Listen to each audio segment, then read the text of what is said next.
ہمارے نبی جتنے مالدار تھے ان سے پہلے اتنا بڑا مالدار دنیا میں کبھی نہیں آیا، اور نہ قیامت تک ان کے بعد اتنا بڑا مالدار کوئی آ سکتا ہے۔ آپ کہیں گے یہ خالص عقیدتیں نہیں، حقیقتیں ہیں۔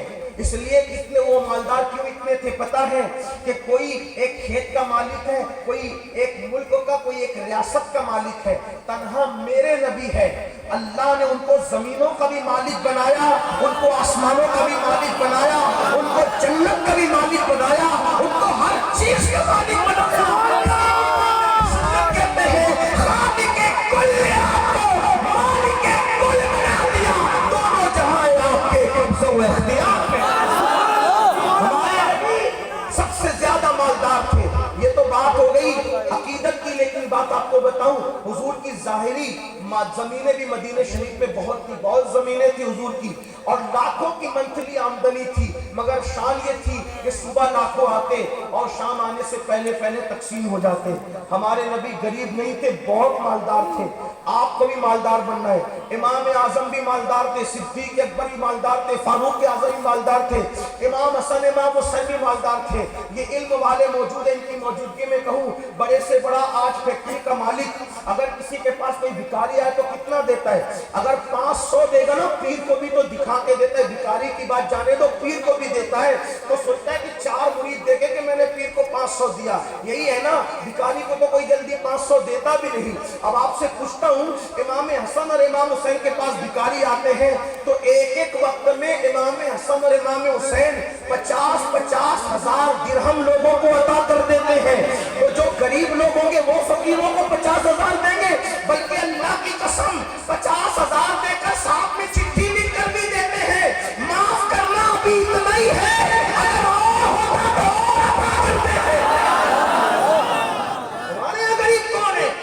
سب تو مالدار لوگ، آپ بھی مالدار بنو، لیکن جوئے سے مت بننا، شراب کے دھندے سے مت بننا، سود کے دھندے سے مت بننا، موبائل کا استعمال کم کرو، فیس بک کا استعمال کم کرو، یوٹیوب کا استعمال کم کرو، وقت کا صحیح استعمال کر کے 8 گھنٹے کی بجائے 16 گھنٹے محنت کرو اور مالدار بنو۔ اللہ تمہیں ترقی دے گا۔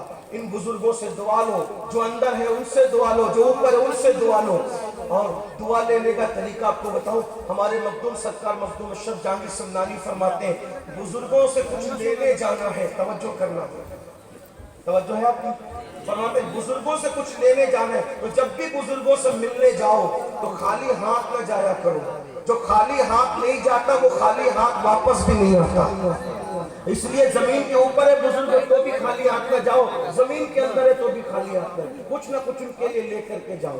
تو مالدار بنو، نمبر 1 دیندار، نمبر 2 اور نمبر 3 ایجوکیشن پہ محنت کرو، اپنی قوم کو ایجوکیٹ کرو، کوئی جاہل نہ رہنے پائے، کوئی ان پڑھ نہ رہنے پائے۔ بڑی معذرت کے ساتھ اپنی مسجد کا مینار 2 کروڑ کا بنانے کی بجائے 1 لاکھ کا بناؤ اور باقی کی رقم اپنی قوم کی تعلیم پہ خرچ کرو۔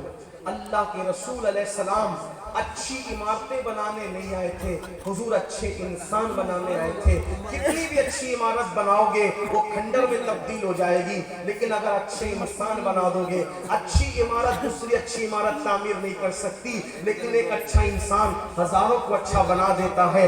صفہ کے چبوترے پہ بیٹھ کر حضور نے صدیق کو ایسا ڈھالا تھا، فاروق اعظم کو ایسا ڈھالا تھا، عثمان غنی کو ایسا بنایا تھا، مولا علی کو، سعد کو، سعید کو، طلحہ کو، زبیر کو، ابو عبیدہ کو، خالد ابن ولید کو کیسا بنایا تھا کہ ان ایک ایک کو دیکھ کر کے ہزاروں کی زندگیاں بدل گئی۔ آپ نہیں دیکھتے یہاں الحضرت علاؤ الحق پنڈوی کی کون سی اچھی عمارت ہے؟ مجھے پورے پنڈوا میں بتا دو، ہے کوئی ایسی عمارت جس کو آپ تاج محل کے برابر قرار دیں، فتح پور سیکری کے برابر قرار دیں، لال قلعہ کے برابر قرار دیں؟ نہیں بتا سکتے آپ۔ کیوں؟ ان کا مقصد اچھی عمارت نہیں تھا، وہ اچھی عمارت بنانے نہیں آئے تھے، لیکن ایک اشرف کو اتنا اچھا بنا دیا، ایک اشرف